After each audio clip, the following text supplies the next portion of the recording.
Are you a techno-anarchist, baby? Revenge of the Nerds. So this is a piece of writing I did about 6 months ago, and I really felt confident enough to broadcast it now. So without further ado, I will read my philosophy and ideas for the 21st century. Techno-Mutalism. Technological Technological Mutalism, a manifesto for artists and engineers, and the reasons and the nature of their struggle to come. What is technological mutualism? Technological mutualism is an abstract and ideal, an awareness formed of the highest ideal.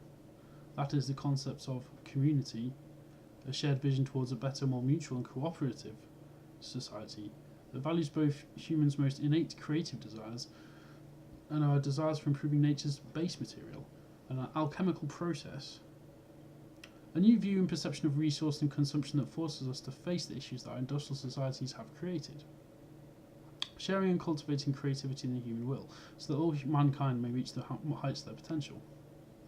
So, a few paragraphs with some poetic language and visions, but what of the details? For it is in the details that the devil always lies. So if you're so willing, let us explore the big questions of our age, the big monoliths in the distance, blinding us from the potential of the lights. Life is not breath, but action. The mechanism of the metaphor, machine and soul. The quote is from Rousseau.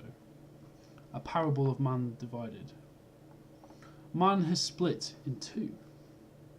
One side lies the world of science and logic, unveiling more and more of nature's secrets so that we may take our own destinies and stories and guide our collective story in the direction of a more shift and greater shifts too. The Enlightenment and Renaissance ensured we could delve further into our mysterious cosmos, ensuring that as a world we've got to ensuring that we as a world have got to the point of driving a powerful technological process. Not without bumps in the road, but with an overall positive impact. Net neutrality is dead. However, every revolution has its victims and its injuries along the way, it seems, and to me this technological process has come at a price. This price is the soul, and our ability to appreciate, meditate, and indeed reflect on the deepest realms. Those silent parts of our minds and selves which reverberate and whisper to us softly on dark and silent nights, alone with friends, with lovers or comrades of all stripes and shades.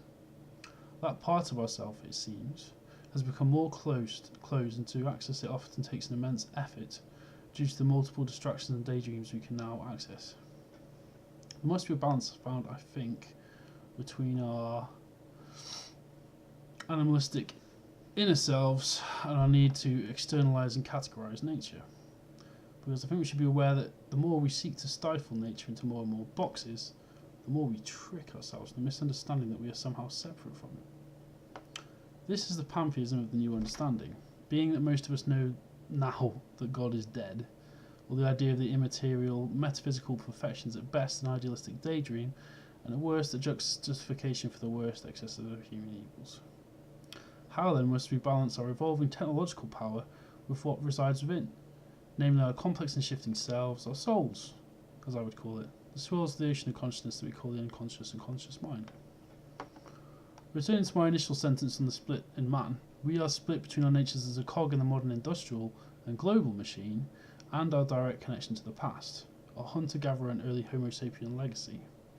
How then must we guide this archaic revival of sorts to take the best of the old ways and mix them with the most dazzling aspects of the future soul we see in the distance, burning like some nucleic sun? Do we want that? Or does this read indeed like some grandiose descent into parable of man? Is the alternative to envision that we are damned? To fall to such belief is to kill the human will, and to kill the human will is to kill all that makes man, more to the point, human.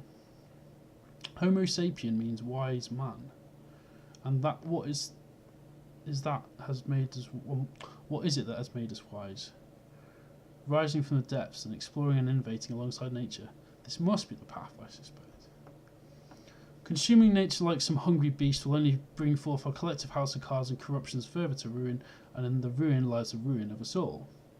At some point we have to start working together, and this is the nature of political struggle, and it is why democracy and the ability to protest, struggle and constantly seek to improve is the very definition of human and homo sapien nature, and from this is born wisdom.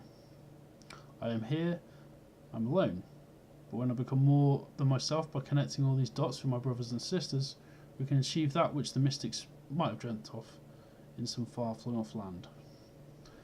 The split is seen between that which is seen as rational and that which is seen as irrational or emotional, and to resolve it, use both, artistically and artistically engineering.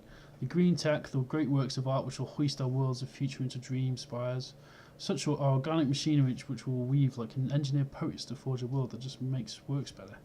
A building of a new system, an evolution of the old ecologies of replacement and displacement into a new and flatter, more mutually beneficial society. A society of artist engineers. Technological mutualism. What we create for the hub of humanity. Technological process and the development of computers in the latter and mid-20th century has given rise to a new information society powered by the networks. The lattice of information weaves and connects us all together in a way previous societies and civilizations had never experienced before. But to avoid being a technological utopian, it is useful to look at some of the negatives of the increased connectivity too, as with most developments there's always a gremlin in the system which grinds the gears, so to speak. The gremlin in the development of networking computing systems, especially the internet, is that as beautiful as a decentralized network is, the tendency of power is to centralize, and this is happening increasingly with the internet and communication networks, which once used as a method to free us via information, communication and knowledge sharing, increasingly is being led in the direction of a series of tools with governments and powerful institutions to try and develop along further routes of manipulation and coercion, with the powerful being able to manipulate and stream. The internet is a double-edged sword, and I think it must always remain that way. The alternative will only show a sure edging towards totalitarianism if handled badly, and the state in the modern way will only become, once again, a blunt instrument against man and womankind.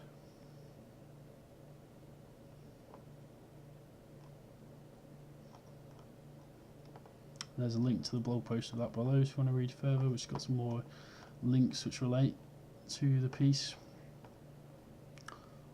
Thank you for watching. Please leave comments below. I'm really interested to hear what people think about this piece that I've written. I think I'm happy with it, that's what I'll say.